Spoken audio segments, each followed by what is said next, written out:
ബഹുമാനപ്പെട്ട അധ്യക്ഷൻ, എൻ്റെ പ്രിയ സുഹൃത്ത് രാജഗോപാൽ വാകത്താനം, വേദിയിലിരിക്കുന്ന സുഹൃത്തുക്കൾ, സഹോദരി, വൈക്കം സത്യാഗ്രഹവുമായി ബന്ധപ്പെട്ട് കഴിഞ്ഞ ഒരു വർഷമായി ഈ വൈക്കത്ത് തന്നെ ഡസൻ കണക്കിന് സമ്മേളനങ്ങൾ നടന്നിട്ടുണ്ട്. ഞാൻ തന്നെ ഏതാണ്ട് 4ാമത്തെ സമ്മേളനത്തിൽ കമ്മിറ്റിയാണ് പങ്കെടുക്കുന്നത്.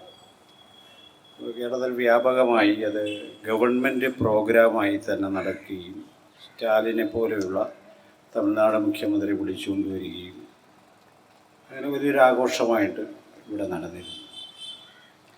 തമിഴ്നാട് ഗവൺമെൻറ് വൈക്കം സത്യാഗ്രഹത്തിൻ്റെ 100ാം വാർഷികത്തിൽ ഒരു സുവനീർ പ്രസിദ്ധീകരിക്കുകയും ട്രൈലിംഗ്വൽ, തമിഴ്, മലയാളം, ഇംഗ്ലീഷ് എന്നീ ഭാഷകളിലുള്ള ഒരു തടിച്ച പുസ്തകം ഇറക്കുകയും ചെയ്തിട്ടുണ്ട്. മാത്രവുമല്ല, തന്തൈ പെരിയോറുമായി ബന്ധപ്പെട്ട സ്മാരകം നവീകരിക്കുവാനും ഗവൺമെൻറ് തീരുമാനിച്ചിട്ടുണ്ട്. അങ്ങനെ വളരെ വ്യാപകമായി വൈക്കം സത്യാഗ്രഹവുമായി ബന്ധപ്പെട്ട ചർച്ചകൾ അരങ്ങേറുമ്പോഴാണ് വൈക്കം സത്യാഗ്രഹത്തിൻ്റെ അറിയപ്പെടാത്ത ഭാഗങ്ങളെ സംബന്ധിച്ച ചില ചർച്ചകൾ യുക്തിവാദി സംഘം ഏറ്റെടുത്ത് മുന്നോട്ട് കൊണ്ടുവരുന്നു. കേരളത്തിലെ മുഖ്യധാരാ ചരിത്രകാരന്മാർ പലപ്പോഴും പറയാൻ മടിച്ചിട്ടുള്ള, അവർ മൂടിവെക്കാൻ ശ്രമിച്ചിട്ടുള്ള ചില യാഥാർത്ഥ്യങ്ങൾ വൈക്കം സത്യാഗ്രഹത്തിൻ്റെ പിന്നിലുണ്ട് എന്നതാണ് യുക്തിവാദി സംഘം ഈ സെമിനാറിലൂടെ മുന്നോട്ട് വെക്കാൻ ശ്രമിക്കുന്നത്. പല സംഘടനകൾ ആ നിലക്ക് ഇടപെട്ടിട്ടുമുണ്ട്. നമ്മൾ എനിക്ക് ശേഷം അജയ് ശേഖർ അടക്കമുള്ള ഇക്കാര്യത്തിൽ വളരെ വലിയ ഗഹനമായ പഠനം നടത്തിയിട്ടുള്ളവരുണ്ട്. ഉടനെ ദീർഘമായ പ്രസംഗത്തിന് കാര്യവുമില്ല. ഞാൻ പറയുന്നൊരു സംഗതി, നമ്മൾ വൈക്കം സത്യാഗ്രഹത്തെക്കുറിച്ച് മാത്രമല്ല, കേരളീയ സമൂഹത്തെക്കുറിച്ച്, കേരളത്തിൻ്റെ നവോത്ഥാന പ്രക്രിയയെക്കുറിച്ചെല്ലാം വളരെ വലിയ തെറ്റിദ്ധാരണകളുള്ളൊരു സമൂഹമാണ് നമ്മുടേത്. കേരളത്തിൽ നവോത്ഥാനം കഴിഞ്ഞിരിക്കുന്നു, നമ്മളെല്ലാവരും മാറ്റപ്പെട്ടിരിക്കുന്നു, പൂർണ്ണമായും മനുഷ്യരായി മാറിയിരിക്കുന്നു എന്ന് പറയുന്നവരടക്കം ജീവിക്കുന്ന ഒരു സ്ഥലമാണ് കേരളം. അവിടെ ഇരുന്നു കൊണ്ടാണ് നമ്മൾ വൈക്കം സത്യാഗ്രഹത്തിൻ്റെ കാണാപ്പുറങ്ങളെ സംബന്ധിച്ച് സംസാരിക്കും. എന്താണ് ഈ വൈക്കം സത്യാഗ്രഹത്തെക്കുറിച്ച് ആലോചിക്കുമ്പോൾ പ്രാഥമികമായും കടന്നു വരേണ്ട ഒരു കാര്യം, വൈക്കം സത്യാഗ്രഹം പോലെയുള്ള ദേശീയ ശ്രദ്ധയെ ആകർഷിക്കപ്പെട്ട ഒരു സമരത്തിന് വേദിയാകാൻ വൈക്കം തിരഞ്ഞെടുക്കപ്പെട്ടതിൻ്റെ പിന്നിലെ ചരിത്രപരമായ പ്രചോദനം എന്താണ് എന്നതാണ് ആലോചിക്കേണ്ടത്. ചോദിച്ചാൽ മുഖ്യധാരാ ചരിത്രകാരന്മാർ ഗാന്ധിയാണെന്ന് പറഞ്ഞു കളയും. അവർക്ക് സംശയമൊന്നുമില്ല അതിനകത്ത്. ഗാന്ധിയാണ്, ഗാന്ധി പറഞ്ഞു ഇവിടെ സമരത്തിന്, ഗാന്ധി പറഞ്ഞു നിർത്തി. ആ നിലക്കല്ല നമ്മൾ ഈ വിഷയത്തെ സമീപിക്കേണ്ടത്. കേരളത്തിലെ പ്രബല ചരിത്രകാരന്മാർക്കെതിരെ നിലകൊള്ളുകയും ബഹുജന ചരിത്ര രചനയിൽ വളരെ വലിയ സംഭാവന ചെയ്യുകയും ചെയ്ത NK ജോസ് സാർ കഴിഞ്ഞ ദിവസമാണ് അന്തരിച്ചത്. അദ്ദേഹം വൈക്കം സത്യാഗ്രഹത്തെക്കുറിച്ച് കുറച്ച് പുസ്തകങ്ങൾ എഴുതുകയുണ്ടായി. അതിൽ അദ്ദേഹം ആർഗ്യൂ ചെയ്ത ഒരു പ്രധാനപ്പെട്ട ഒരു കാര്യം, വൈക്കം സത്യാഗ്രഹം എന്നത് ഗാന്ധിയാൽ പ്രചോദിതമായ ഒരു കോൺഗ്രസ് പരിപാടിയായിരുന്നില്ല എന്നതാണ്. ഈ വൈക്കത്തുള്ള മനുഷ്യർ മനസ്സിലാക്കേണ്ട, മലയാളി സമൂഹം മനസ്സിലാക്കേണ്ട ഒരു കാര്യമാണ്. യഥാർത്ഥത്തിൽ വൈക്കത്തുണ്ടായിരുന്ന അന്ന് അയിത്തജാതിക്കാരായി ഗണിക്കപ്പെടുകയും പൊതുവഴിയിലൂടെ നടക്കാൻ അവകാശമില്ലാതിരിക്കുകയും ചെയ്ത ജനത ഒരു വലിയ സമരത്തിന്, വർഷങ്ങളോളം വേണമെങ്കിൽ നീണ്ടു നിന്നേക്കാവുന്ന ഒരു സമരത്തിന് തയ്യാറെടുക്കുമ്പോൾ അവരെ ആത്മപ്രചോദനത്തിന് വിധേയമാക്കുന്ന ചരിത്ര വസ്തുത എന്താണ്? ഇതാണ് നമ്മൾ അന്വേഷിക്കേണ്ടത്. ആദ്യത്തെ അന്വേഷണ വിഷയം അതായിരിക്കണം. ഇവിടെയാണ് ഈ ദളവാക്കുളം സംഭവം യഥാർത്ഥത്തിൽ കടന്നു വരുന്നത്. കോൺഗ്രസ്സുകാർ KP കേശവമേനോന്റെ നേതൃത്വത്തിൽ ഇവിടെ വന്ന് കണ്ടുപിടിച്ചതൊന്നുമല്ല വൈക്കം സത്യാഗ്രഹം, വൈക്കം പോരാട്ടം.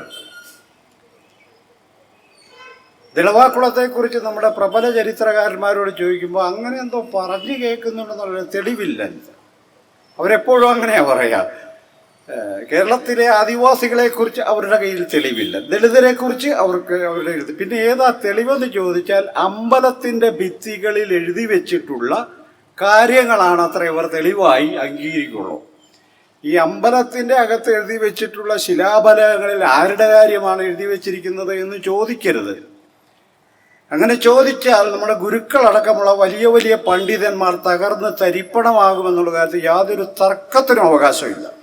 വിനിൽ പോൾ എന്ന് പറയുന്ന 10, 30, 32 വയസ്സുള്ള ഒരു യുവ ഗവേഷകൻ കേരളത്തിലെ അടിമകളുടെ ചരിത്രം എന്ന പുസ്തകം പുറത്തു വന്നപ്പോൾ ഈ പ്രബല ചരിത്രകാരന്മാരൊക്കെ ഒറ്റ നിമിഷം കൊണ്ട് അപ്രത്യക്ഷമാകുകയായിരുന്നു.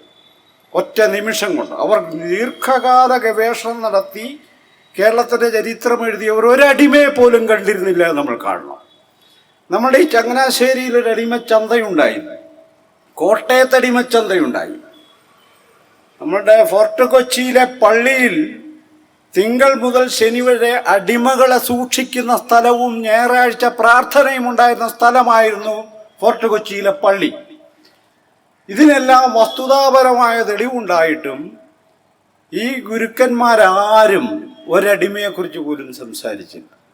അതാണ് നമ്മുടെ പ്രബല ചരിത്രകാരന്മാരുടെ ഒരു സ്ഥിതിവിശേഷം. അവരുടെ ചരിത്ര രചനാ രീതി തന്നെ ഈ ദളിതർ, ആദിവാസികൾ, പിന്നോക്കക്കാർ, വാലന്മാർ എന്നൊക്കെ പറയുന്ന വിഭാഗങ്ങളൊക്കെ പൂർണ്ണമായും തമസ്കരിക്കുന്ന, ഇല്ലാതാക്കുന്ന രീതിശാസ്ത്രമാണ് അവർ പിൻപറ്റുന്നത്. അതുകൊണ്ട് അവരുടെ പുസ്തകങ്ങളിൽ വൈക്കം സത്യാഗ്രഹത്തെക്കുറിച്ച് നിങ്ങൾ അന്വേഷിച്ചാൽ നിങ്ങൾ ആദ്യമെത്തുന്നതും അവസാനമെത്തുന്നതും ഗാന്ധിയിൽ മാത്രമായി. ഗാന്ധിയുടെ റോള് മറ്റൊന്നാണ്. യഥാർത്ഥത്തിൽ ദളവാക്കുളം സംഭവം, ആ ദളവാക്കുളം എന്ന് പറഞ്ഞ ഇന്നത്തെ ബസ് സ്റ്റാൻഡ് ഇരിക്കുന്ന സ്ഥലമാണ്.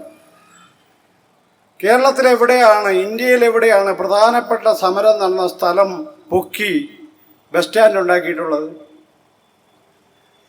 നമ്മൾ ആലോചിക്കണം. ഇവിടെ ഇടതുപക്ഷക്കാര്, എനിക്ക് പലരെയും അറിയാം, പലരും എൻ്റെ സുഹൃത്തുക്കളുമാണ്, ഈ മുനിസിപ്പാലിറ്റിയൊക്കെ ഭരിച്ചിട്ടുള്ളവരാണ്. കോൺഗ്രസ്സുകാർ ഗാന്ധിയാണ് സത്യാഗ്രഹം കണ്ടുപിടിച്ചെന്ന് വിചാരിക്കുന്നവരാ. അവരാണ് ഇവിടെ മാറി മാറി ഭരിച്ചുകൊണ്ടിരിക്കുന്നത്. എന്തായാലും നമ്മുടെ ഭാഗ്യത്തിന് BJPക്കാർ ഇതുവരെ ഭരിച്ചിട്ടില്ല. അവർ കൂടി ഭരിച്ചാൽ കാര്യത്തിന് പൂർണ്ണ തീരുമാനമാകാൻ പോവുകയാണ്. അപ്പൊ ഇവർക്ക് എന്തുകൊണ്ടാണ് ആ കുളം നികത്തി? അവിടെ ചരിത്രകാരന്മാർ പറയുന്നത് വിശ്വസിക്കാമെങ്കിൽ, ഞാൻ പറയുന്നത് KR നാരായണനെ കുറിച്ചിട്ടാണ്. നമ്മുടെ തലയോലപ്പറമ്പിലുള്ള SNDPയുടെ ആദ്യകാല സെക്രട്ടറി ആയിരുന്ന, ആദ്യകാല സംഘാടകനായിരുന്ന, ഏതാണ്ട് 15ാമത്തെ വയസ്സിൽ കേസിൽ പ്രതിയായിപ്പോയ KR നാരായണനെ കുറിച്ചാണ് ഞാൻ പറയുന്നത്. ആ KR നാരായണൻ എഴുതുന്നതനുസരിച്ച് 1880-കളുടെ ആദ്യം ഏതാണ്ട് 200-നടുത്ത് വരുന്ന ഈഴവ യുവാക്കൾ ഈ വൈക്കം ക്ഷേത്രത്തിൽ പ്രവേശിക്കാൻ വേണ്ടി ആ കിഴക്കേ നടയിലൂടെ വരുന്നുണ്ട്. ഈ സമയത്ത് തിരുവിതാംകൂർ രാജാവിൻ്റെ പട്ടാളം, അതിൻ്റെ പട്ടാള മേധാവിയുടെ നേതൃത്വത്തിൽ കുതിരപ്പക്കി എന്നറിയപ്പെടുന്ന ഒരു പടയാളിയുടെ നേതൃത്വത്തിൽ ഇവരെ മുഴുവനും ശിരച്ഛേദം ചെയ്ത് കൂട്ടിയിട്ട കുളമാണ് ദളവാക്കുളം.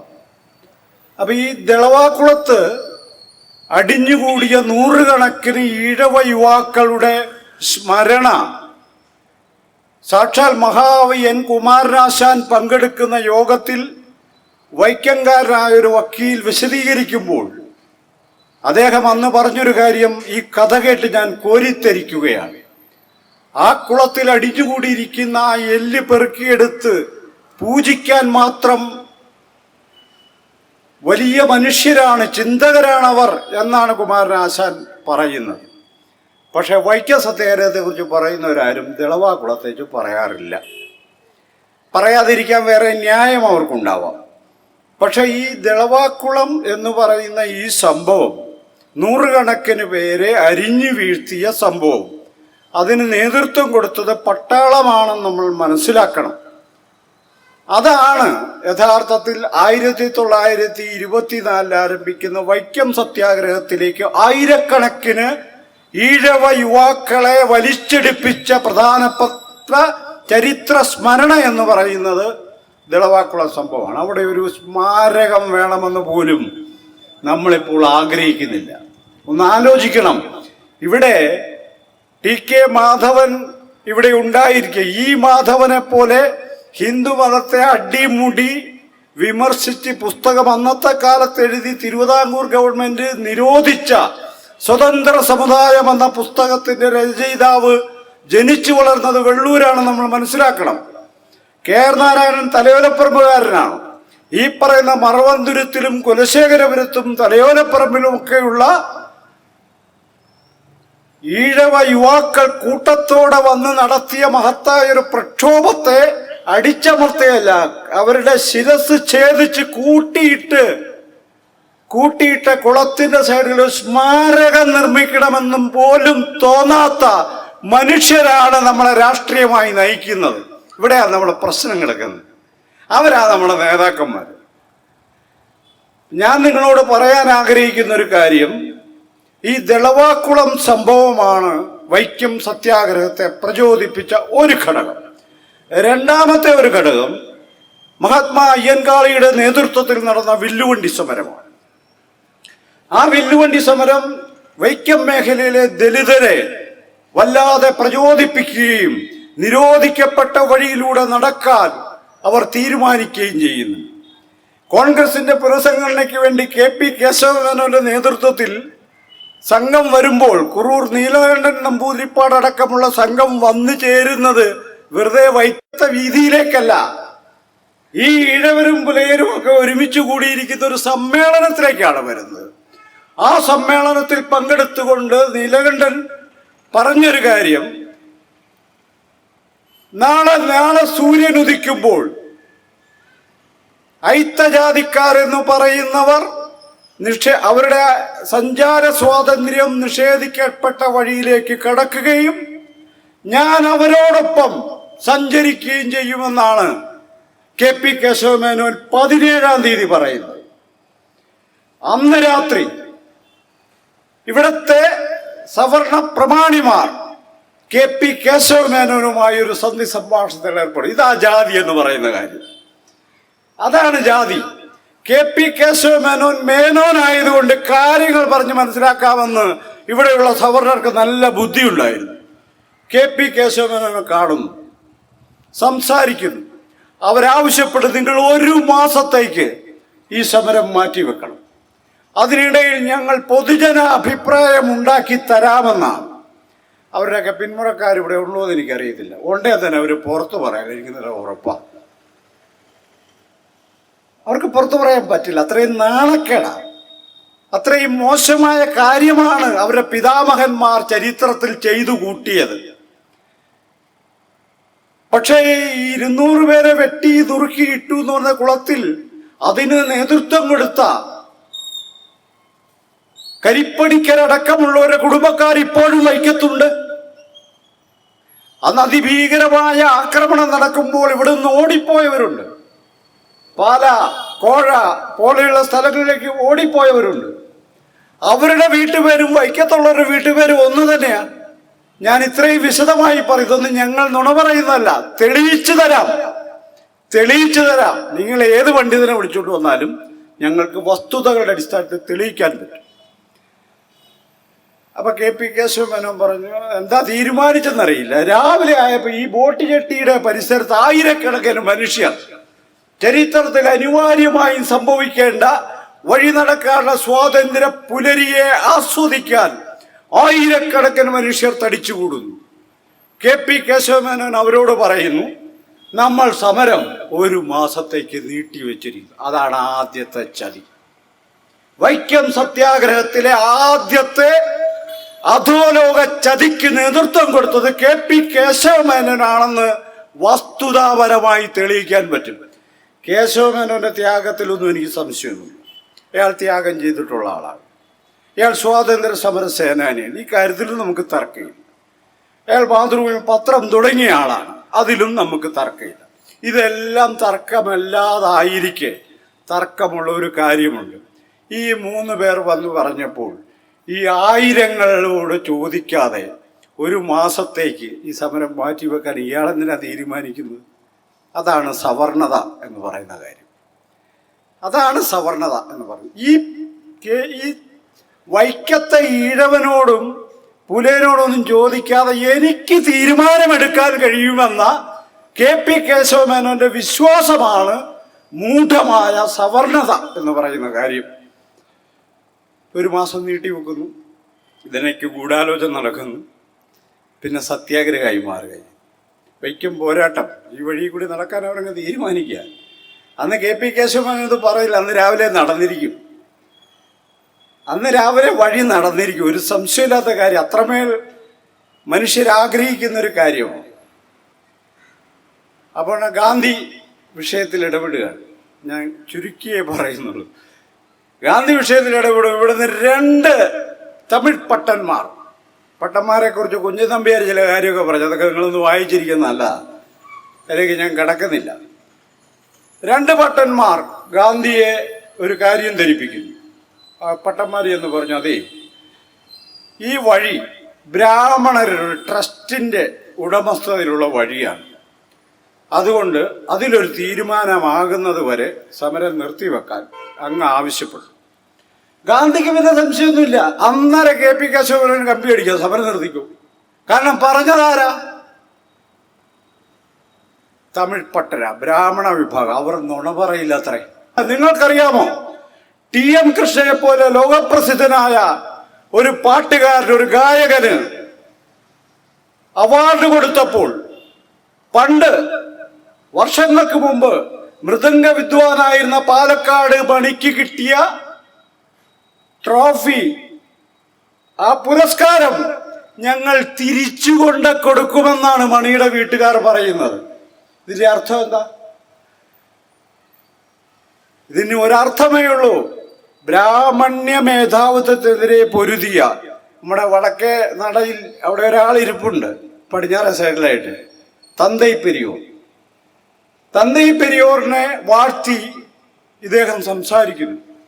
അത് മണിയുടെ വീട്ടുകാർക്ക് ഇഷ്ടമല്ല. മണിയാ മൃദംഗം കൊട്ടിയത്, മണിയുടെ ഭാര്യയോ മക്കളൊന്നുമല്ല. പക്ഷെ അവർക്ക് ഇഷ്ടമല്ല, കൊടുക്കാൻ പറ്റില്ലെന്നാണ് പറഞ്ഞത്. കൊടുത്താൽ ഞങ്ങൾക്ക് തന്നത് ഞങ്ങൾ തിരിച്ചു തരുമെന്നാണ്. ഇതിന്റെ അർത്ഥം സാമൂഹിക ജീവിതത്തിന് യോഗ്യമല്ലാത്ത മനസ്സുമായി നടക്കുന്ന ഒരു വിഭാഗമാണ് ബ്രാഹ്മണർ എന്ന് തന്നെ നമ്മൾ മനസ്സിലാക്കണം. എനിക്ക് വലിയ പാരമ്പര്യവും വളരെ വലിയ സാധ്യതയും ഉണ്ടായിട്ട് അതുപേക്ഷിച്ച് നിങ്ങളെല്ലാം രക്ഷിക്കാൻ വേണ്ടി വന്ന കുറെ മാന്യന്മാരായ നവോത്ഥാന നായകരുണ്ട്. ആ വലിയ മാന്യതയൊന്നും പറയണ്ട. ഞങ്ങൾ പറയുന്ന ഒരു കാര്യം, നിങ്ങളുടെ ജീവിതം വളരെ മോശമായ ജീവിതമാണ്, മ്ലേച്ഛമായ ജീവിതമാണ്. ഇത് മനുഷ്യന് കൊണ്ടു നടക്കാൻ കഴിയില്ല എന്നതുകൊണ്ടാണ് വീട്ടിൽ പട്ടതിരിപ്പാടുണ്ടാവുന്നത്. മൂത്താൾ മാത്രം കല്യാണം കഴിക്കുക, ബാക്കി 5-6 ഉണ്ടെങ്കിൽ 5-6 ബാക്കിയുള്ള ശൂദ്രജാതികളിൽ പോയി രമിക്കുക. ഇതെന്നാ ജീവിതമാണ്? സ്വന്തം മക്കളെ തൊടാതിരിക്കുക, സ്വന്തമായി ഉണ്ടായ കുഞ്ഞിനെ തൊടിയലായിരുന്നു അച്ഛൻ. ഇതെന്ത് ജീവിതമാണ്? മനുഷ്യബോധമുള്ളവർ ആ ജീവിതം വേണ്ടെന്ന് വെച്ചു. അങ്ങനെ നമ്മൾ മനസ്സിലാക്കുക. അല്ലാണ്ട് അവർക്കെന്തോ വലിയ സാധ്യതയുണ്ടായിരുന്നു, അവരത് വേണ്ടെന്ന് വെച്ചിട്ട് ഇവിടെ വന്ന് നമ്മളെല്ലാം രക്ഷിച്ചെന്നല്ല. അവരുടെ ജീവിതം വളരെ മോശമായിരുന്നു, മനുഷ്യർക്ക് കൊണ്ടു നടക്കാൻ കഴിയുന്നതായിരുന്നില്ല. വൈക്കം സത്യാഗ്രഹത്തിൽ ഗാന്ധി ഈ 2 പേരെ വിശ്വസിക്കുന്നതാണ് ജാതിയുടെ സാമൂഹിക ശാസ്ത്രം. 2 പേർ പറഞ്ഞാൽ മതി, ഇവിടെ ആയിരങ്ങൾ കൂടിയാലും ഗാന്ധിക്ക് വിഷയമൊന്നുമില്ല. KP കേശവമേനോട് പറഞ്ഞു 2 മാസത്തേക്ക് സമരം നിർത്തിക്കൊള്ളാം. ഗാന്ധി ഇവിടെ വരുന്നു. 2ാമത്തെ ചതിയുടെ ഒരു പ്രധാനപ്പെട്ട ഒരു അധ്യായമാണ് പറയുന്നത്. ഗാന്ധി വൈക്കത്ത് വരുന്നു, ആയിരക്കണക്കിന് പേരാ കൂടുന്നു. ഗാന്ധി മഹാനായ മഹാത്മാവാണല്ലോ. ഈ മഹാത്മാവ് ഇവിടെ ഉണ്ടായ മഹാത്മാവല്ല, യൂറോപ്പിലാണ് ഈ മഹാത്മാവ് രൂപപ്പെട്ടത്. ഫിഷറിന്റെ പുസ്തകമൊക്കെ വായിച്ചാൽ നമുക്ക് മനസ്സിലാവുന്നത് ഗാന്ധിയുടെ മഹത്വം എങ്ങനെയാണ് വളരെ ബോധപൂർവമായി കൺസ്ട്രക്ട് ചെയ്യപ്പെട്ടതെന്ന്. ഇന്ത്യയിൽ വന്നിട്ട് 2ാം ക്ലാസ് ട്രെയിനിൽ ഇന്ത്യയെ പഠിക്കാൻ വേണ്ടി നടന്നല്ലോ. ഇന്ത്യയെ പഠിക്കാൻ വേണ്ടി ഗാന്ധി നടക്കുന്നുണ്ട്. ഇതൊക്കെ ആസൂത്രിതമായ നീക്കമായിരുന്നുവെന്ന് വ്യക്തമായിട്ടുണ്ട്. സരോജിനി നായിഡു ഒരു ആത്മകഥയിൽ പറയുന്നൊരു കാര്യം, രസകരമായൊരു കാര്യം, ഈ ഗാന്ധിയെ ദരിദ്രരായി കൊണ്ടു നടക്കാൻ ഇന്ത്യൻ നാഷണൽ കോൺഗ്രസ് കോടിക്കണക്കിന് രൂപ ചെലവഴിക്കുന്നുണ്ടെന്നാണ് പറഞ്ഞത്. വേണ്ടി വരും. ഈ പുള്ളി ആട്ടുംപാലേ കുടിക്കുള്ളൂ. ലണ്ടനിൽ പോകുമ്പോൾ ആടിനെ കൊണ്ട് കൊണ്ടുപോകണം, കാശ് വേണ്ടേ? അപ്പൊ ഇത് ഇയാളുടെ ഈ ദാരിദ്ര്യം ഫാബ്രിക്കേറ്റഡ് ആയ ദാരിദ്ര്യമാണ്. അതല്ലാതെ ഈ ഇന്ത്യക്കാരനുഭവിച്ച ദാരിദ്ര്യത്തിന്റെ പ്രതിനിധി അല്ല ഗാന്ധി. അത് ഫാബ്രിക്കേറ്റഡ് ആണ്. നമ്മൾ ഉണ്ടാക്കുന്ന റൊമാൻറ്റിസൈസ് ചെയ്ത ദാരിദ്ര്യമാണ് ഗാന്ധിയുടെ. ഗാന്ധിയുടെ വല്യപ്പൻ കത്തിയവാറിലെ പ്രധാനമന്ത്രിയായിരുന്നു നമ്മൾ മനസ്സിലാക്കണം. അത് വേണ്ടെന്ന് വെച്ചിട്ട് ഇങ്ങോട്ട് വന്നല്ല. അത് ഇവിടുത്തെ എലൈറ്റ് ക്ലാസ്, സവർണ സമ്പന്ന വിഭാഗങ്ങൾ യൂറോപ്പിൽ പോയപ്പോൾ അവിടെ നേരിടേണ്ടി വന്ന കടുത്ത വംശീയ വിദ്വേഷമാണ് സ്വാതന്ത്ര്യ സമര പ്രസ്ഥാനത്തിലേക്ക് അവരെ പെട്ടെന്ന് ആകർഷിച്ചത് എന്നൊരു വാദം ചരിത്രത്തിലുണ്ട്. ഗാന്ധി ഇവിടെ വരുന്നു. ഈ റോഡ് PWDയുടെ റോഡാണ്. നമുക്കറിയാം, വൈക്കം എന്നത് ആദ്യകാല മുനിസിപ്പാലിറ്റികളൊന്നാണ് തിരുവിതാംകൂറിലെ. ഈ റോഡ് PWDയുടെ റോഡായിരുന്നു. മുനിസിപ്പാലിറ്റിയാണ് വിളക്ക് വെക്കുന്നത്. അന്ന് ഇലക്ട്രിസിറ്റി ഇല്ലാത്തൊരു വഴി വിളക്കാണ് വെക്കുന്നത്. അതിൽ മണ്ണെണ്ണ ഒഴിക്കുന്നതും തിരികത്തിക്കുന്നതും ഈ ദേവസ്വം ബോർഡിൽ നിന്നായിരുന്നില്ല, വൈക്കം ക്ഷേത്ര കമ്മിറ്റി ആയിരുന്നില്ല, മറിച്ച് മുനിസിപ്പാലിറ്റി അത് ചെയ്തുകൊണ്ട്. പക്ഷെ ഗാന്ധി വന്നിറങ്ങിയപ്പോൾ ചിത്രം മാറി. ഇണ്ടംതുരുത്തി മനക്കാരോട് ചോദിച്ചിട്ട് നടന്നാൽ വന്ന് ഈ പുള്ളി അങ്ങ് തീരുമാനിക്കും. ഇണ്ടംതുരുത്തി മനക്കാർക്ക് എന്താ ഇവിടെ കാര്യം എന്നുള്ളതാണ് യഥാർത്ഥത്തിൽ ഗാന്ധി ചോദിക്കുന്നത്. നിങ്ങൾക്കെന്ത് കാര്യം? ഇന്ത്യയിലെ, കേരളത്തിലെ, തിരുവിതാംകൂറിലെ പൗരന്മാർക്ക് പൊതുവഴിയിലൂടെ നടക്കാൻ അവകാശമില്ലെന്ന് പറയാൻ ഇണ്ടംതുരുത്തിയിലെ നമ്പയാതിരിക്ക് എന്താണ് കാര്യമെന്ന് ചോദിക്കേണ്ടതിന് പകരം ഈ പുള്ളി പറഞ്ഞു, പുള്ളിയോട് വരാൻ പറയുമ്പോൾ ഇണ്ടംതുരുത്തി മലയിലെ നമ്പൂതിരിയോട് വരാൻ ഞാനിവിടെ സത്യാഗ്രഹ ആശ്രമത്തിലോടൊന്ന് പറയാൻ പറഞ്ഞു. ഇവിടുന്ന് ഒരാൾ പെട്ടെന്ന് ചെന്ന് അവിടെ ചെന്ന് പറഞ്ഞത് ഗാന്ധി അവിടെ വന്നിട്ട് പറഞ്ഞു. ഞാൻ വരികയല്ലേ, ആരാ ഗാന്ധി എന്ന് ചോദിച്ചു. അയാൾക്ക് ഇതൊന്നും അറിയത്തില്ലെന്നേ. ഗാന്ധി ആരാ, ഇന്ത്യ എന്താ, ഇതൊന്നും അയാൾക്ക് അറിയേണ്ട കാര്യമില്ല. അയാളെ സംബന്ധിച്ചിടത്തോളം വൈക്കം ക്ഷേത്രം പുള്ളിയുടെയാണ്. പുള്ളി പറയുന്നത് അവിടെ നടക്കാവൂ, വേറെ ഒന്നും പുള്ളി. ഇന്നിപ്പം രാജഗോപാൽ പറഞ്ഞ പോലെ ഒരു 60-66 വയസ്സുള്ള ഒരു സ്ത്രീ പറയുന്നത് മോഹിനിയാട്ടത്തെക്കുറിച്ച് അവരിങ്ങനെ പറയുമ്പോൾ അവരെ മോഹിനിയാട്ടമൊക്കെ വിട്ട് അവര് കൂത്തച്ചികളുടെ അവകാശത്തെക്കുറിച്ചാണ് പറയുന്നത്. ഇതാണ് അതിൻ്റെ ഒരു പ്രശ്നം.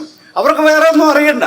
അവർ ചോദിക്കുന്നത് ബ്ലാക്സിന്, കറുത്ത ശരീരമുള്ളവർക്ക് എവിടെയെങ്കിലും സൗന്ദര്യ മത്സരത്തിൽ പ്രൈസ് കിട്ടിയിട്ടുണ്ടോന്നാ. ചരിത്രം അറിയാവുന്ന ഒരാളും ഇത് പറയില്ല. എത്രയോ ബ്ലാക്ക് സ്ത്രീകൾക്കാണ് ചെറിയ പുരസ്കാരമല്ല, ലോക സുന്ദരി പട്ടം കിട്ടിയ നാട്ടിലിരുന്ന ഈ വിടുവായത്ത് അവർ പറയണമെന്ന് ഓർക്കണം. എന്ന് പറയുന്നത് പോലെ ആ പുള്ളി പറഞ്ഞു ഞാനും വരിക, ഗാന്ധിക്ക് എന്നെ കാണാൻ ഇങ്ങോട്ട് വരാതെ. ഉടനെ ഗാന്ധി വടിയെടുത്ത് നേരെ അങ്ങ് പോവുക. I am a international leader എന്ന് തോന്നുന്നില്ല. ബ്രാഹ്മണന്റെ അത് തോന്നില്ല. That is what is caste. അതാണ് ജാതി എന്ന് പറയുന്ന കാര്യം. ഒരു ദേശം മുഴുവൻ മഹാത്മാവായി അംഗീകരിക്കുന്ന മനുഷ്യൻ ഒരു ലോക്കൽ ബ്രാഹ്മണന്റെ വീട്ടിൽ ചെന്നിട്ട് അകത്ത് കയറ്റാതെ പുറത്തിരുത്തി 3 മണിക്കൂർ സംസാരിക്കുന്നതിൽ ഒരു ലഭ്യതയുമില്ലാത്ത മനുഷ്യനായിരുന്നു ഗാന്ധി എന്ന് നമ്മൾ കാണും. ഗാന്ധി അവരോട് പറയാതെ, പാവപ്പെട്ടവരല്ലേ, പട്ടികജാതിക്കാരും പിന്നോക്കാരും ഒക്കെ ഈ വഴി കൂടി നടന്നോട്ടെ എന്ന് പറഞ്ഞു. അവർ ചോദിച്ച ചോദ്യം, നിങ്ങളൊരു ഹിന്ദുവാണോ എന്നാ ചോദിച്ചു. അതെ, ഞാനൊരു സനാതന ഹിന്ദുവാണ്. എന്നാൽ ഞങ്ങൾ ഹിന്ദുക്കളാണ്. ഹിന്ദു ശാസ്ത്രപ്രകാരം അവരോട് അയിത്തം പാലിക്കാൻ ഞങ്ങൾ ധാർമ്മികമായി ബാധ്യസ്ഥരാണെന്നാ പറഞ്ഞ. ഗാന്ധി ഒരു ഉത്തരവും പറഞ്ഞു, തിരിച്ചു പോരുക ചെയ്ത്. ഒന്നും പറയാനില്ലെന്നേ. ആ ധാർമ്മികതയാണ് നമ്മൾ നമ്മുടെ ജീവിതത്തിൽ നിന്നും പരിപൂർണമായും ഒഴിവാക്കേണ്ടത്. മറ്റുള്ളവരെ ഒഴിവാക്കുവാനും അപമാനിക്കുവാനും ആക്രമിക്കുവാനും നിയന്ത്രിക്കുവാനും എനിക്ക് അവകാശമുണ്ടെന്ന് തോന്നുന്ന ആ ധാർമ്മിക ബോധമുണ്ടല്ലോ, അതാണ് ജാതി എന്ന് പറയുന്ന കാര്യം. ഗാന്ധി ഇവിടെ തിരിച്ചു വന്നിട്ട് പറഞ്ഞു വേറൊരൊറ്റ കാര്യമുള്ളൂ. ഇതേ ഹിന്ദുക്കളൊരു ആഭ്യന്തര പ്രശ്നം, വീട്ടിലൊരു പ്രശ്നമാണ്, ബാക്കിയുള്ളവരെല്ലാം വിട്ടോളാം. ജോർജ് ജോസഫ് നിസ്സാരപ്പെട്ട ആളൊന്നുമല്ല. ജോർജ് ജോസഫ് യങ് ഇന്ത്യയുടെ, ഗാന്ധിയുടെ പത്രത്തിൻ്റെ എഡിറ്ററായിരുന്നു. ഗാന്ധി എഡിറ്ററായതിനു മുമ്പ് യങ് ഇന്ത്യയുടെ എഡിറ്ററായിരുന്നു ജോർജ് ജോസഫ്. വക്കീലായിരുന്നു, ചെങ്ങന്നൂരുകാരനാണ്. അദ്ദേഹത്തോട് പറഞ്ഞു, നീ ക്രിസ്ത്യാനിയാ, നീ ഈ വിഷയത്തിൽ ഇടപെടേണ്ടത്. അമ്പലത്തിൽ ഞങ്ങൾ കയറുവോ കയറാതിരിക്കുവോ, അവർ ഞങ്ങളെ തല്ലുവോ കൊല്ലുവോ ഒക്കെ ചെയ്തോ നീ ചോദിക്കേണ്ടത്. എന്താ, നീ ക്രിസ്ത്യാനിയാ, നീ പോകണം. സിഖുകാർ വേണ്ട അങ്ങനെ സൗജന്യ ഭോജനശാല ഒന്നും ഇവിടെ നടക്കില്ലെന്ന് പറയും. പഞ്ചാബിന് വിട്ടോളാൻ പറയും. ഗാന്ധി ഒരു സത്യാഗ്രഹികളോട് പറഞ്ഞ മ്ലേച്ഛമായൊരു വാക്കുണ്ട്, അതുകൊണ്ട് നിങ്ങൾ അറിയണം. സിഖുകാരുടെ ഭക്ഷണം മേടിച്ച് കഴിച്ച് സത്യാഗ്രഹം നടത്താൻ നിങ്ങൾക്ക് നാണമില്ല എന്നാണ് ഈ വൈക്കത്തെ ഈഴവരോടും പുലയരോ അടക്കമുള്ള ദളിതരോടും ഗാന്ധി ചോദിച്ചത്. AICC 1000 രൂപ പ്രതിമാസം കൊടുക്കാമെന്ന് പറഞ്ഞിട്ട് സത്യാഗ്രഹത്തിന് കൊടുക്കാൻ തീരുമാനിച്ചപ്പോൾ ഗാന്ധി ഇടപെട്ടാണ് വേണ്ട ഒരു പൈസ പോലും കൊടുക്കും. അവർ തിരുവിതാംകൂറിൽ നിന്ന് തന്നെ പിരിക്കേണ്ടത്, വഴി നടത്തിയല്ലാത്തവനാ പിരിവ് തരുന്നത്. ഒന്ന് ആലോചിച്ച് നോക്കണം. ഗാന്ധി ആ സമരത്തിൽ പൂർണ്ണമായും സനാതന ഹിന്ദുക്കളോടൊപ്പമായി. ഈ ഘട്ടത്തിലാണ്, ഈ വഞ്ചനയുടെ ഘട്ടത്തിൽ എല്ലാവരും അകത്തായപ്പോൾ EV രാമസ്വാമി നായ്ക്കർ അതിൻ്റെ ഒരു സന്ദർഭം കൂടി പറഞ്ഞുകൊണ്ട് ഞാൻ അവസാനിപ്പിക്കും. EV രാമസ്വാമി നായ്ക്കർ ഒറ്റയ്ക്കല്ല വന്നത്, അദ്ദേഹത്തിൻ്റെ ഭാര്യയും ഭാര്യയുടെ ബന്ധുവും ഒക്കെ കൂടെയുണ്ട്. സ്ത്രീകളായിട്ട് അവിടെ ഈ ജെട്ടിയിലാണ് വന്നിറങ്ങുന്നത്. അദ്ദേഹം വന്ന് സമരത്തിന് നേതൃത്വം ഏറ്റെടുത്തിട്ട് അദ്ദേഹം വളരെ തുറന്നു പറഞ്ഞു, അതെ വൈക്കത്തപ്പന് മുണ്ടലക്കാനേ ഉള്ളുള്ളെന്ന് പറഞ്ഞു. അത് നിങ്ങൾ എടുത്തോ, പക്ഷെ പട്ടിക്കും പന്നിക്കും പുഴുക്കൾക്കും നടക്കാവുന്ന വഴിയിലൂടെ മനുഷ്യരായ ഞങ്ങൾക്ക് നടക്കണം. ഇതാ പറഞ്ഞ കാര്യം. ഗാന്ധി ഇവിടെ വന്നിട്ട് എന്നാ പറഞ്ഞത്? ഇണ്ടത്തുരുത്തുമനെ പോയി ചോദിക്കണം എന്ന് പറഞ്ഞു. രാമസ്വാമി നായ്ക്കർ പറഞ്ഞു, പട്ടിക്കും പന്നിക്കും നടക്കാവുന്ന വഴിയിലൂടെ മനുഷ്യർ നടക്കരുതെന്ന് പറഞ്ഞാൽ അത് അംഗീകരിച്ച് തരാൻ പറ്റില്ല എന്നാണ്. ഇത് രണ്ട് മനുഷ്യ സങ്കല്പമാണ്. ഗാന്ധിയുടെ മനുഷ്യ സങ്കല്പം അനുസരിച്ച് ബ്രാഹ്മണന് വിനീത വിധേയരായി നമ്മൾ ജീവിച്ചു കൊള്ളണം, അവന്റെ സമ്മതം കിട്ടുന്നത് വരെ നമ്മൾ കാത്തു കെട്ടിക്കിടക്കണം. എന്നാൽ ഉദയം ചെയ്യുന്ന പുതിയ പൗരബോധത്തിന്റെ ആളായിരുന്നു EV രാമസ്വാമി നായ്ക്കർ. അദ്ദേഹം പറഞ്ഞു അതിന്റെ ആവശ്യമില്ല, പന്നിയും പട്ടിയും നടക്കുന്ന വഴിയിലൂടെ, അന്യമതസ്ഥർ നടക്കുന്ന വഴിയിലൂടെ ഞങ്ങൾക്ക് നടക്കാൻ അവകാശമുണ്ട് എന്ന് പറയുകയും ആ സമരത്തിന് നേതൃത്വം ഏറ്റെടുക്കുകയും ആയിരക്കണക്കിന് ചെറുപ്പക്കാർ വന്നു കൂടുകയും ചെയ്ത സ്ഥിതിയുണ്ട്. ആരായിരുന്നു ഈ സമരത്തിന് എതിർന്നത്? ഞാൻ അവസാനിപ്പിക്കും. ആരാ ഈ എതിർന്നത്? ചുമ്മാ സമരം നടത്തേണ്ട കാര്യമില്ലല്ലോ. ആരാ എതിർന്നത്? ആരാ? അത് വൈക്കത്തെ നായന്മാരാണ്, സവർണർ, അങ്ങനെ നമുക്ക് പറയാൻ പറ്റില്ല. കാരണം മന്നത്ത് പത്മനാഭനൊക്കെ അതിന് വേറെ താല്പര്യങ്ങൾ കാണും. പക്ഷെ മന്നത്ത് പത്മനാഭനൊക്കെ ഇടപെട്ട് സവർണരുടെ അനുകൂലമായ അഭിപ്രായം ഉണ്ടാക്കുന്നുണ്ട്. പിന്നെ ആരാണ് ഈ സമരത്തിനെ എതിർത്തത്? ഒരു സംശയവും വേണ്ട, ഈ അമ്പലത്തെ ചുറ്റിപ്പറ്റി ജീവിക്കുന്ന തമിഴ് പട്ടന്മാരാണ് അതിൻ്റെ എതിർശക്തിയായി നിന്നത്. ഇവരുടെ വലിയ ബലം വിശ്വാസമാണ്. അപ്പോൾ അവരെന്ത് ചെയ്തു? EV രാമസ്വാമി നായ്ക്കർ വന്നതോടെ സമരങ്ങ് ശക്തിപ്പെട്ടു, ആളുകൾ വന്നു, ഭയങ്കരമായി വൈക്കമിളകി മറിയുന്നൊരു ഘട്ടം വന്നപ്പോൾ തിരുവിതാംകൂർ മഹാരാജാവിന് ഇവിടെ ഇവരൊരു കാര്യം പറയാം. അതെ, EV രാമസ്വാമി നായ്ക്കർ ഇവിടെ വന്നിട്ടുണ്ട്, നമ്മളൊരു ശത്രു സംഹാര ഹോമം നടത്തും, അവൻ്റെ തല പൊട്ടി പിളരും, 1000 ഉറുപ്പിക എടുത്തോളാൻ പറയും. അപ്പോൾ ഇവർ പത്മനാഭദാസന്മാരാണല്ലോ. നമുക്ക് രാജാക്കന്മാരില്ലായിരുന്നു തിരുവിതാംകൂറുകാർക്ക്.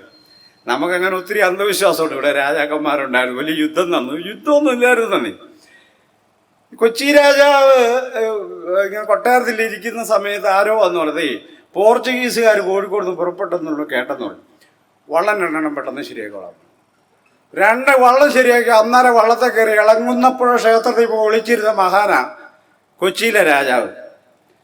അപ്പോൾ ഇവര് യുദ്ധം എന്നൊക്കെ പറഞ്ഞപ്പോൾ ഇപ്പം ഈ വിജൃംഭിത നായന്മാർ പറഞ്ഞു ഞങ്ങൾ യുദ്ധവീര്. എവിടെ യുദ്ധം? ഒരു കാര്യം പോലും, ഒരു സ്ഥലം നിങ്ങൾ യുദ്ധം ചെയ്ത ഒരു സ്ഥലം പറഞ്ഞു. ഇവര് കോൽകളിയാ യുദ്ധമായിട്ട് മനസ്സിലാക്കുന്നത്. കോലെ കുത്തി അങ്ങോട്ട് ചാടുക, പിന്നെ ഇച്ചിരി കഴിയുമ്പോൾ ഇങ്ങോട്ട് ചാടുക. അപ്പോൾ 11 രാവിലെ 8 മണിക്ക് 11 മണി വരെ യുദ്ധം നടക്കുക. അത് കഴിഞ്ഞ് ഭക്ഷണം കഴിച്ചിട്ട് ഈ 2 കൂട്ടരും കൂടിയിരുന്ന് ചെസ് കളിക്കുക. എന്നിട്ട് 4 മണിക്ക് യുദ്ധം ഉണ്ടെന്ന്, 4 മണിക്ക് പിന്നെ തുടങ്ങുക. ഇതിനെയാണോ യുദ്ധം എന്ന് പറയുന്നത്? അതിപ്രാകൃതമായൊരു സമൂഹമായിരുന്നു നമ്മുടേത്. നമ്മളീ വിചാരിക്കുന്ന ഈ രാജാക്കന്മാരൊന്നും കൊണ്ട് ഇപ്പോഴും ഒരു രാജ്ഞിയുണ്ട് നമുക്ക്. മലയാളിയെ സമ്മതിക്കണം കേട്ടോ, ആ രാജ്ഞിയൊക്കെ ചുമന്നുള്ളൂ. രാജ്ഞി കണ്ടുപിടിച്ച മഹാസത്യങ്ങളിലൊന്ന് മെൻസസായ പെൺകുട്ടികൾ, സ്ത്രീകൾ ചെടിക്ക് വെള്ളം ഒഴിക്കരുത്, ചെടി കരിഞ്ഞു പോകുന്നത്. എവിടെ നിന്നാണ് പഠിച്ചെന്ന് ആർക്കും അറിയില്ല. അതാരും ചോദിക്കുന്നുമില്ല. അവരെ ചുമന്നുകൊണ്ട് നടക്കാൻ നമുക്ക് താല്പര്യം. മനസ്സിലായില്ലേ? അപ്പൊ യുവരാജാവ് എന്ന് പറഞ്ഞ വേറൊരു കോമാളി ആ വണ്ടിയിലിരിക്കുക എന്ന് എവനെങ്കിലും തോന്നണ്ടേ? അവന് ഇത്രയും പ്രായമല്ലേ ആയുള്ളൂ, തലയ്ക്ക് എന്തെങ്കിലും വെളിവ് വേണ്ടേ? അവനും രാജാവാണെന്നങ്ങ് കരുതുക. എന്നാലും നമ്മൾ മറ്റൊരു കോമാളി, എനിക്കിനി അടുത്ത ജന്മത്തിൽ ബ്രാഹ്മണനായി ജനിക്കണം, അവൻ്റെ താല്പര്യം. ഈ വെളിവുകേടിനോടൊക്കെ നമ്മൾ എന്നാ പറയാനേ, പ്രത്യേകിച്ചൊന്നും പറയാനില്ല, പറഞ്ഞിട്ട് കാര്യമില്ല. അതുകൊണ്ട് നമ്മൾ എൻലൈറ്റൻമെൻ്റ് ആണ് ഏറ്റവും പ്രധാനപ്പെട്ട ഒരു സംഗതി. നമുക്കൊരു വെളിച്ചമുണ്ടാവണം. അപ്പൊ ഈ വി രാമസ്വാമി നായ്ക്കരെ കൊല്ലാനായിട്ട് ഒരു പൂജ നടത്തി. ഈ പട്ടന്മാരെല്ലാം കൂടെ കൂടിയിട്ട് പൂജ നടത്തി. ആള് മരിച്ചു. പക്ഷെ രാജാവാണ് മരിച്ചത്. ഈ വി രാമസ്വാമി നായ്ക്ക് ഒരു പോറൽ പോലും പറ്റില്ല. ഇതാ ഈ വിദ്വാന്മാരുടെ കയ്യിലിരിപ്പ്. മനസ്സിലായല്ലേ?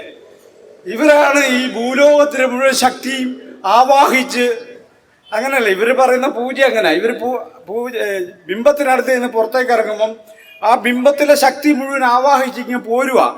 അപ്പൊ ബിംബത്തിന് ശക്തിയില്ല, അത് വെറുക്കല്ല. പിന്നെ ശിവൻ ആരെന്ന് ചോദിച്ചാൽ ഈ വരുന്നവനാ. അതുകൊണ്ടാണ് രാധാകൃഷ്ണൻ വിളക്ക് കൊടുക്കാതിരുന്നത്. അത്രേ വിളക്ക് കൊടുത്താൽ അശുദ്ധമായി പോവും. മന്ത്രി രാധാകൃഷ്ണൻ ഒറ്റ രാത്രി കൊണ്ട് മാർക്സിസമൊക്കെ വിട്ട് ഗാന്ധിയനെ ഞാൻ ആശാൻ ക്ഷമിച്ചിരിക്കുന്നു എന്ന് പറഞ്ഞ പോലെ ഞാൻ ക്ഷമിച്ചെന്ന് പറഞ്ഞു. എന്നാ പറയുന്നത്? എന്നാ ഈ പറയുന്നത്? ആരോടാ ഇതൊക്കെ പറയുന്നത്? ഞാൻ പറഞ്ഞു വന്നൊരു കാര്യം, ഇ വി രാമസ്വാമി നായ്ക്കരുടെ ഇടപെടൽ ഈ വൈക്കം സത്യാഗ്രഹത്തിൻ്റെ യഥാർത്ഥ ഉള്ളടക്കത്തെ പുറത്തു കൊണ്ടുവരികയും അതൊരു പുതിയ മനുഷ്യനെയും പുതിയ മനുഷ്യ സങ്കല്പത്തെയും സമൂഹ സങ്കല്പത്തെയും മുന്നോട്ട് വെക്കുകയും ചെയ്തിട്ടുണ്ട്. ഈ കേരളീയ സമൂഹത്തിനകത്തൊരു പുതിയ പൗരസമൂഹം രൂപപ്പെട്ട ഒരു സന്ദർഭമായിരുന്നു വൈക്കം സത്യാഗ്രഹ സന്ദർഭം. ഇപ്പൊ ശങ്കുപിള്ളയുടെ അടിമേടിച്ച് മരിച്ചുപോയൊരു നായരുണ്ട്. വലിയ ജന്മിയായിരുന്ന കക്ഷിയാണ്. അയാൾ അടിമേടിച്ചാ മരിച്ചുപോയത്. കണ്ണിൽ ചുണ്ണാമ്പെഴുതി കാഴ്ച നഷ്ടപ്പെട്ടവരുണ്ട്.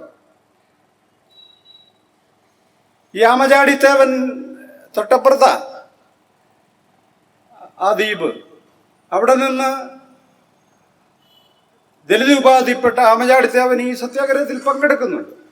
അയാളുടെ കണ്ണിൽ ചുണ്ണാമ്പെഴുതിയില്ല. നമ്മൾ തെറ്റിദ്ധരിക്കരുത്. ഈ അന്നത്തെ സത്യാഗ്രഹ വിരോധികൾക്ക് ആമചാടിത്തേവനോട് എന്തോ കരുണ തോന്നിയെന്നാന്ന് തെറ്റിദ്ധരിക്കരുത്. അയാളെ തൊട്ട അശുദ്ധമാകും എന്നുള്ളത് കൊണ്ട് ചുണ്ണാമ്പ് കലക്കിട്ടിങ്ങനെ ഒഴുകിയായി ചെയ്യുന്നത്. എന്നോ കൊടും ഭീകർ. ഇവരെയൊക്കെ എങ്ങനെ ഒരു സമൂഹം താങ്ങുമെന്നേ. ഞാൻ അതുകൊണ്ടാണ് പറയുന്നത്, ഈ ബ്രാഹ്മണ സമൂഹത്തിൽ ബ്രാഹ്മണ്യത്തെ പൂർണ്ണമായും കൈയൊഴിഞ്ഞ് പുറത്തു വരാതെ ഒരാളെയും സാമൂഹ്യ ജീവിതത്തിൽ അവർ യോഗ്യരല്ല. അതതിൻ്റെ പ്രശ്നം. നമുക്കവരെ കൂട്ടാൻ പ്രശ്നമില്ല, പക്ഷെ അവർ യോഗ്യരല്ല. അവരിപ്പോൾ മണിയുടെ കുടുംബക്കാരോ അതുകൊണ്ട് കൊടുക്കുമെന്ന് പറയുന്ന പോലെ എപ്പോഴും ശത്രുതയാണ്. മനുഷ്യൻ തമ്മിൽ ശത്രുത. തുല്യത എന്നത് അവൻ്റെ അയലോകത്ത് കൂടി പോലും പോകാതെ ജീവിക്കുക. ഏറ്റവും ദരിദ്രനായിരിക്കുമ്പോഴും ഈ ഉണങ്ങിയ പൂണൂലിന് വലിയ വിലയാണെന്ന് സ്വയം കരുതുക. അത് അംഗീകരിച്ചു കൊടുക്കാൻ കുറേ മരമാക്രികൾ കൂടെ നടക്കുക. ഇതൊക്കെയാണ് ഇവിടെ നടന്നു വരുന്ന കാര്യങ്ങൾ. അപ്പോൾ ഞാൻ പറയുന്നത്, വൈക്കംകാരൊരു കാര്യം മനസ്സിലാക്കണം. നമുക്ക് ഈ പറയുന്ന ഓർമ്മകൾ നശിപ്പിക്കരുത്. ശ്രീനാരായണ ഗുരു ഈ വഴി കൂടി പോയപ്പോഴാണ് ഒരു തെമ്മാടി വന്നിട്ട് നിങ്ങൾ വണ്ടിയെ ഇറങ്ങടാന്ന് പറഞ്ഞത്. അവന്മാരെല്ലാം കൂടി ഇപ്പോൾ വാഴക്കൊലയായിട്ട് നേരെ അമ്പലത്തിനകത്തേക്ക് പോകാന്ന് പറയും ഗുരുവിൻ്റെ ശിഷ്യന്മാർ. എന്താ പറയുക? അവർ വാഴക്കൊല എടുത്തു, എന്നാൽ ഞങ്ങളും എടുക്കുവാന്ന് പറഞ്ഞു ദലിതരും പുറകെ വേറെ വാഴക്കൊലയായിട്ട് പോവുക. അപ്പം ഇത് നമ്മുടെ സമൂഹം വളരെ പെർവേർട്ടഡ് ആയിട്ടുള്ള ഒരു എത്തിക്സിലാണ് ജീവിക്കുന്നത്. അതുകൊണ്ടാണ് രാജഗോപാൽ ആവർത്തിച്ച് ഇവിടെ പറഞ്ഞത്, നിരവധി പേർ കൊല്ലപ്പെടുന്നു, ആക്രമിക്കപ്പെടുന്നു, അപമാനിക്കപ്പെടുന്നു. കാസ്റ്റ് വളരെ സജീവമായി പ്രവർത്തിച്ചുകൊണ്ടിരിക്കും. എന്തിന്? നമ്മളെയൊക്കെ പിന്നെ ജാസി ഗിഫ്റ്റിൻ്റെ അടുത്തുനിന്നൊരു കക്ഷി മയക്കി പിടിച്ചു മേടിച്ചുകൊണ്ട് പോകും. അവർ ഈ കാലത്തൊന്നും അല്ലേ ജീവിക്കുന്നത്. ജാസി ഗിഫ്റ്റ് പാടിയാൽ കേരളം തുള്ളൂ എന്നുള്ളത് എത്രയോ വർഷമായിട്ട് കേരളത്തിന് അറിയാവുന്ന കാര്യം. അവരിതൊന്നും അറിഞ്ഞിരിക്കാൻ വഴിയില്ല കേട്ടോ. കാരണം അവർ കോളേജ് അധ്യാപികയായ ആളാണ്. ഇദ്ദേഹത്തെ പോലെ പഠിച്ച് ജയിച്ചു വന്ന ആളല്ല, പരീക്ഷ എഴുതി കോളേജ് അധ്യാപികയായ ആളല്ല. അതുകൊണ്ട് അവരിത് അറിഞ്ഞിരിക്കാൻ വഴിയില്ല. കുറ്റം പറഞ്ഞിട്ട് കാര്യമില്ലല്ലോ. മണിയുടെ അനിയനോട് സത്യഭാമ ചോദിക്കും ചോദ്യം ഇത്രയുള്ള, എടാ ഞങ്ങൾ കൂത്തച്ചികൾ ഇവിടെ കളിക്കാനുള്ളപ്പോൾ നീയൊക്കെ എന്നാ ഞാൻ വരുന്നത്? ഇതായി ചോദിക്കുന്നത്. ഞാൻ ഉടുതുണിക്ക് മറുതുണി ഇല്ലാതെ ഇരുന്നിട്ടൊന്നാ കണ്ണായ സ്ഥലത്ത് എനിക്ക് 3 നില വീടുണ്ട്. ഞാൻ എങ്ങനെ ഉണ്ടാക്കി നിങ്ങൾക്ക് അറിയാവോന്നാണ് ചോദിക്കുന്നത്. പത്രക്കാരോടാ ചോദ്യം. അവരറിയാവുന്ന കാര്യം പറഞ്ഞു, അവർക്കറിയാവുന്ന കാര്യം അവർ പറഞ്ഞില്ല. സത്യഭാമയാണ് താരം കേരളത്തിൽ. നമ്മൾ മനസ്സിലാക്കണം, ഈ ചതി, ഈ പത്രക്കാർ എന്നൊക്കെ പറയുന്ന പ്രാഥമിക ധാരണ പോലും ഇല്ലാത്ത മനുഷ്യർ ഉണ്ടാക്കിയെടുത്ത ഒരു വലിയ ബിംബമായി സത്യഭാമ ഇങ്ങനെ അഴിഞ്ഞാടിക്കൊണ്ടിരിക്കുക. ഞാൻ പറഞ്ഞു വന്നത്, ഇതിൽ നിന്നൊക്കെ മാറി കുമ്പളത്ത് ശങ്കുപിള്ള മുതൽ KP കേശവമേനോൻ മുതൽ TK മാധവൻ മുതൽ, TK മാധവനെ ആദ്യം ആക്രമിച്ചത് എന്തിനാണെന്നറിയാമോ? ഇയാൾ വലിയ സ്വത്തുള്ള വീട്ടിലൊരു കക്ഷിയാണ്. സ്വർണ്ണ പാതകം ധരിച്ചു എന്നതിൻ്റെ പേരില്ല. നിങ്ങൾ ഈഴവരാരും കടുക്കനിടാൻ പാടില്ലെന്ന് പറഞ്ഞു, പെൺകുട്ടികളെ കമ്മലിടാൻ പാടില്ലെന്ന് പറഞ്ഞു. 1000 കുട്ടികളെ നിരത്തിയിരുത്തി കമ്മലിട്ട് കൊടുത്ത ആളാണ് ആറാട്ടുപുഴ വേലായുധ പണിക്കർ. അപ്പൊ ഞാൻ പറഞ്ഞത്, ഈ ജനത ഇത് ആഗ്രഹിച്ചിരുന്നു. അത് ചെയ്യാനായിട്ട് അവർ പരിശ്രമിച്ചപ്പോൾ എതിർത്തവർ പറഞ്ഞു ഒരു ന്യായവും സത്യസന്ധമായിരുന്നില്ല. അവർ പറഞ്ഞത് ഭഗവാന്റെ പ്രഭ പോകുന്ന പറഞ്ഞു. ഇതിൽ പോയപ്പോൾ നേരത്തെ ഒരു ദരിദ്ര ക്ഷേത്രമായിരുന്നേ ഇത്. 10-100 വർഷം പോലും അല്ല, അതിനുശേഷവും ഒരു ദരിദ്ര ക്ഷേത്രം മാത്രമാണ്. ഊട്ടുപുര ഉണ്ടായിരുന്നു. അപ്പം അക്കരയിൽ നിന്നൊരു പട്ടര് ഊണ് കഴിക്കാൻ വരുവാ. വെടി പൊട്ടും. 3ാമത്തെ വെടിക്ക് വാതിലടയ്ക്കും. ഈ പുള്ളിയുടെ അടുത്തെങ്ങാണ്ട് വന്നപ്പോൾ 3ാമത്തെ പുള്ളി കായലിലേക്ക് ചാടി മരിക്കുകയാണ് ചെയ്തത്. അതാണ് അവരുടെ ജീവിതം. അമ്പലം, ഊണ്. ഇപ്പോഴും നമുക്ക് വിളിക്കാതെ ഊണ് കഴിക്കാൻ പോകുന്ന ഒരു വിഭാഗം ഇവരേ ഉള്ളൂ. നമ്മൾ പറയില്ലേ, ക്ഷണിക്കണമല്ലോ. നമ്മളൊരു സ്ഥലത്ത് പോയി ഭക്ഷണം, ഇവിടെ ക്ഷണിക്കണ്ട. ആ പൂജാരിയുടെ അടുത്തൊരു കക്ഷിക്ക് പമ്മി നിൽക്കുന്നുണ്ട്, അവനോട് പറഞ്ഞാൽ മതി ഉച്ചയ്ക്ക് ഇവിടെ ഒരു സദ്യ ഉണ്ടെന്ന്. 100 കണക്കിന് പേരങ്ങ് വരിക, അത് കഴിക്കുക, ഇത്രേ ഉള്ളൂ. എന്ന് പറഞ്ഞാൽ ആധുനിക ജീവിതത്തിൽ പബ്ലിക് സ്പേസിൽ മുണ്ടുടുക്കുക, ഷർട്ടിടാൻ നടക്കുന്ന ഒരേ ഒരു വിഭാഗമാണ് ഈ ബ്രാഹ്മണർ. ഇവരതായത് കേരളത്തിന് അപമാനമാണെന്ന് നമ്മൾ പറയണമെന്നേ. അങ്ങനെ പറയാൻ നമ്മൾ ശീലിക്കണം. അതെന്താ, നമ്മളൊക്കെ മാന്യമായി വസ്ത്രം തരും, ഇവനെന്താ കൊമ്പുണ്ടോ ഈ വഴി കൂടിയൊക്കെ ഷർട്ടിടാൻ നടക്കാൻ? കൊമ്പല്ല, പൂണൂലുണ്ട്. അതിന് കനത്ത വിലയുണ്ട്. അത് കണ്ടാൽ അന്നേരം തിരുമേനിയാണ് നമ്മൾ കരുതും, അതിൻ്റെ ആദരവ് കൊടുക്കും. ഇതാണ് അവർ ഉദ്ദേശിക്കുന്ന കാര്യം. അപ്പോൾ വലിയൊരു ക്യാപിറ്റലായിട്ട് ജാതിയെ കൊണ്ട് നടക്കുന്നതാണ് അവർ. എനിക്ക് അവരോട് പറയാനുള്ളൊരു കാര്യം, നമ്മുടേതൊരു ജനാധിപത്യ സമൂഹമാണ്. ആ ജനാധിപത്യ സമൂഹം ചില മൂല്യങ്ങളെ, സമത്വം, സ്വാതന്ത്ര്യം, സാഹോദര്യം തുടങ്ങിയ മൂല്യങ്ങളെ മാനിക്കുന്നൊരു സമൂഹമാണ്. നിങ്ങളും അതിന് ബാധ്യസ്ഥമാണ്, ഉത്തരവാദിത്വമുള്ളവരാണ്. അതുകൊണ്ട് മനുഷ്യരെ തുല്യരായി കണ്ടും സാഹോദര്യത്തോടെയും ജീവിക്കാൻ കഴിയുക എന്നത് ഈ കാലഘട്ടത്തിൽ ജീവിച്ചിരിക്കാനുള്ള അടിസ്ഥാന യോഗ്യതയാണ്. നിങ്ങളത് നിരന്തരം നഷ്ടപ്പെടുത്തിക്കൊണ്ടിരിക്കുന്നു എന്നത് കേരളീയ സമൂഹത്തെ സംബന്ധിച്ച് ഒരു വലിയ ദുരന്തം തന്നെയാണ്. അതിനെ പരിഹരിക്കുവാനായിട്ട് വൈക്കം സത്യാഗ്രഹം എന്തിനെയാണോ ലക്ഷ്യം വെച്ചത്, ആ ലക്ഷ്യത്തെ ഗാന്ധി അട്ടിമറിച്ചപ്പോൾ EV രാമസ്വാമി നായ്ക്കർ ആ ലക്ഷ്യത്തിലേക്ക് സമരത്തെ അടുപ്പിക്കുക മാത്രമല്ല, നാനാജാതി മതസ്ഥർ, നമ്മൾ ഓർക്കണം, മുസ്ലിങ്ങൾ പങ്കെടുക്കുന്നുണ്ട്, ഇവിടെ ക്രിസ്ത്യാനികൾ പങ്കെടുക്കുന്നുണ്ട്, ഹിന്ദുക്കൾ പങ്കെടുക്കുന്നുണ്ട്, സിഖ് മതക്കാർ പങ്കെടുക്കുന്നുണ്ട്, പുലയർ പങ്കെടുക്കുന്നുണ്ട്, ഈഴവർ പങ്കെടുക്കുന്നുണ്ട്, നായന്മാർ പങ്കെടുക്കുന്നുണ്ട്, തലയ്ക്ക് വെളിയുള്ള 2-3 അയ്യർമാർ, വക്കീലന്മാർ ഇതിൽ ഇടപെടുന്നുണ്ട്. എന്ന് പറഞ്ഞാൽ കേരളത്തിലെ നാനാജാതി മതസ്ഥരും ഇടപെട്ട ഒരു പൊതു ഇടമായിരുന്നു വൈക്കം സത്യാഗ്രഹം. അത് വികസിക്കേണ്ടതായിരുന്നു. സമ്മതിക്കില്ല. ആരും സമ്മതിച്ചില്ല. ഗാന്ധി സമ്മതിച്ചില്ല എന്ന് പറഞ്ഞു. ഗാന്ധിയെ വിമർശിക്കുന്നത് വലിയ പ്രശ്നമാണ്, കേൾവിക്കാർക്കും വലിയ സങ്കടം. കാരണം ഗാന്ധി അത്രയും വലിയ മഹാനായൊരു മനുഷ്യനാണ്, വിമർശിക്കരുതെന്നൊരു അഭിപ്രായമുണ്ട്. അത് ഈ പെരി ആൻഡേഴ്സൺ ഇന്ത്യൻ ഐഡിയോളജി എന്ന് പറഞ്ഞ പുസ്തകത്തിൽ പറയുന്ന കാര്യം, you respect Gandhi, don't romanticise him എന്നാണ്. നിങ്ങൾ ഗാന്ധിയെ ബഹുമാനിക്കുക, ഇയാളെ നിങ്ങൾ കാൽപ്പനികവൽക്കരിച്ച് ലോകത്തെ അവസാനത്തെ വാക്കാണെന്ന് വെറുതെ പറയരുതെന്നാണ്. ഗാന്ധി വീട് വെക്കുന്നതിനെ കുറിച്ച് പറയുന്ന കാര്യം 5 കിലോമീറ്റർ ചുറ്റളവിലുള്ള വസ്തു സാമഗ്രികൾ കൊണ്ട് നമ്മൾ വീട് വെക്കണം.